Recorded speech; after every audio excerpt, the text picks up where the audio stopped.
So I just wanted to talk about my experience and how I actually got into the line of work that I'm in today. So when I was about 15 years old, I got kicked out of school. I hated school. I got kicked out of like 5 schools. So I ended up just leaving fully. So I called up my friend's old man who had a crane company, and I called him up and I pretty much said that I just got kicked out of school and I want a job. And he said, I'll pick you up tomorrow and you'll start tomorrow.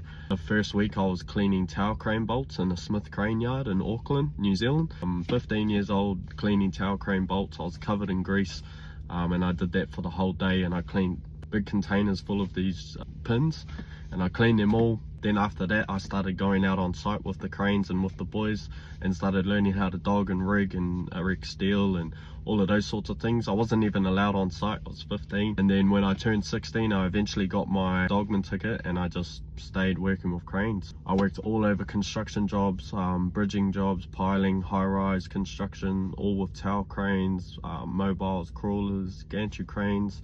And I did that for about 5 years in New Zealand, on and off in that company. I went with a few other companies as well. Eventually got my tower crane and crawler license, and I started working and operating tower cranes and crawlers. But mainly I was doing rigging. That's what I enjoyed doing.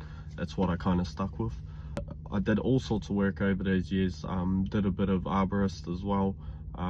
Even like little construction jobs, a little bit of scaffold here and there. So yeah, about 5 years from when I was 15 to 20 years old, I worked in the crane industries in New Zealand. In Australia, you have to be 18 to get your high risk work license. In New Zealand, you can be 16 and you get those tickets. That's why I started pretty young. And then when I came over to Australia, I had to redo all those tickets. So I just started working with a crane company in Perth. Pretty much just stuck with them, got all my tickets through them as well. I started paying for tickets myself, my rigging tickets and whatnot. And then the first job I landed in the mines was actually drilling offsiding. So that was my first ever FIFO role, drilling offsiding, and then I hated that. So then I got my crane tickets all sorted, and then I eventually got into the mines as a rigger. And then from there I've just scaled and went offshore, onshore, underground, oil and gas, surface mining, underground mining. So I've done all of that over the years, and that's pretty much how I started, is that when I was 15 I just got in the industry. So now I'm 23. It's been 8 years since I started working with cranes, so it's been quite a long time, and I'm always learning. You know, there's always things to learn in the rigging industry. It just never stops. So yeah, really enjoying it. And now I'm in the Pilbara right now. I'm up in Port Hedland, and yeah, loving it.